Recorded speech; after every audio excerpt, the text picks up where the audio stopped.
ഇന്നിപ്പോൾ വൈകിട്ടായപ്പോൾ പിന്നെ ഭൂരി ഉണ്ടാക്കാമെന്ന് വിചാരിച്ചേക്കണം കേട്ടോ. ഉരുളക്കിഴങ്ങ് വാങ്ങിയിട്ട് കുറേ ദിവസമായിട്ടുണ്ട്. അപ്പോൾ കേടായി തുടങ്ങി വരണം, കേടായി കളഞ്ഞു. അപ്പോൾ ഭൂരിയിലോട്ട് ഞാൻ മൈദപ്പൊടിയും ഗോതമ്പ് പൊടിയും പിന്നെ 2 സ്പൂൺ റവയും കൂടി ചേർത്ത് കൊടുക്കും. റവ വറുത്തതോ വറുക്കാത്തതോ ആയാലും കുഴപ്പമൊന്നുമില്ല. എന്നിട്ട് നമ്മുടെ ചപ്പാത്തി പരുവത്തിന് കുഴച്ച് വയ്ക്കുക, നല്ല സോഫ്റ്റായിട്ട് കുഴച്ച് വയ്ക്കുക.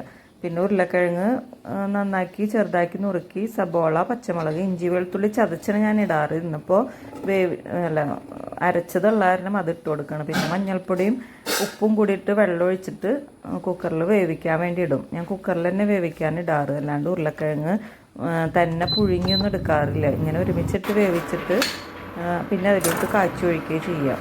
പിന്നെ അതേ തണ്ണിമത്തൻ ഒരു കഷ്ണം മുറിച്ച് വെക്കാമെന്ന് വിചാരിച്ചു, അത് എനിക്ക് കഴിക്കാൻ വേണ്ടിയിട്ടാണ്. അപ്പോൾ കുക്കറിൻ്റെ വിസിലിങ്ങനെ പോയിക്കൊണ്ടിരിക്കുന്നുണ്ട്.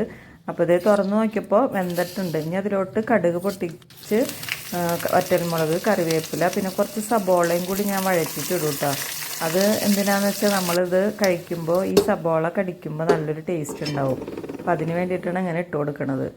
അങ്ങനെ അത് കാച്ചി അവിടെ വെച്ചിട്ടുണ്ട്. അപ്പോഴേക്കൊരു മീൻകാരൻ പോണ സൗണ്ട് കേട്ടിട്ട് മീൻ വാങ്ങാൻ വേണ്ടി പോയതാട്ടോ. അപ്പോൾ കൊഴുവയാണ്. ഇപ്പോൾ മീനിനൊക്കെ തീ പിടിച്ച വിലയല്ലേ. കൊഴുവ വാങ്ങിയിട്ടുണ്ട്. എന്തായാലും ഇന്ന് കറി വയ്ക്കണമൊന്നുമില്ല, ഫ്രിഡ്ജിൽ വെക്കുള്ളൂ, നാളെ എന്തെങ്കിലും ചെയ്യുള്ളൂ. അങ്ങനെ നിസ്കാരമൊക്കെ കഴിഞ്ഞ് 7 മണി ആവാറായപ്പോൾ ഡിന്നർ ഉണ്ടാക്കാൻ തുടങ്ങി. ഭൂരി പൊരിക്കാൻ വേണ്ടി ഇട്ടു. അപ്പോൾ രാത്രിയാകുമ്പോൾ ഞാൻ ബയോഗ്യാസ് യൂസ് ചെയ്യാം.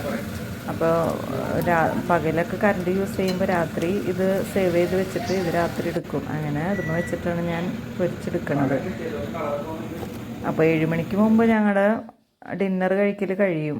എന്താ വെച്ചാൽ അതിന് ശേഷം പിന്നെ നിൽക്കാറില്ല. പിന്നെ ആരെങ്കിലുമൊക്കെ വന്നാൽ വൈകുള്ളൂ കഴിക്കാൻ വേണ്ടിയിട്ട്. അങ്ങനെ ഞങ്ങൾ കഴിക്കാൻ വേണ്ടി ഇരുന്നിട്ട് അപ്പോൾ ഞാൻ കുറച്ച് ഫ്രൂട്ട്സും കുക്കുംബറും പഴവും പിന്നെ ഒരു ചെറിയ ഭൂരി ഉണ്ടാക്കിയിട്ട് ഞാനും കൂടി കഴിക്കുന്നുണ്ട് കേട്ടോ. അപ്പോൾ ചില ദിവസങ്ങളിൽ ഇങ്ങനെയൊക്കെ കഴിക്കാൻ തോന്നും. ഭൂരിയൊക്കെ ഉണ്ടാക്കുമ്പോൾ നമുക്ക് കഴിക്കാൻ തോന്നില്ലേ, അങ്ങനെ ഇരുന്ന് കഴിക്കാൻ തന്നെ കേട്ടോ.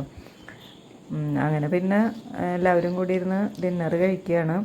അപ്പോൾ അത് കഴിഞ്ഞാൽ പിന്നെ പാത്രങ്ങളൊക്കെ ഉണ്ടാവുമല്ലോ കഴുകാൻ. അതൊക്കെ കഴുകി ക്ലീൻ ചെയ്ത് അടുക്കളയിലത്തെ പാത്രങ്ങളൊക്കെ ഒതുക്കിയതിന് ശേഷമല്ലേ പോകാൻ പറ്റുള്ളൂ. അപ്പോഴും നമുക്ക് രാവിലെ എണീറ്റ് വരുമ്പോൾ ഒരു പോസിറ്റീവ് എനർജി കിട്ടുക.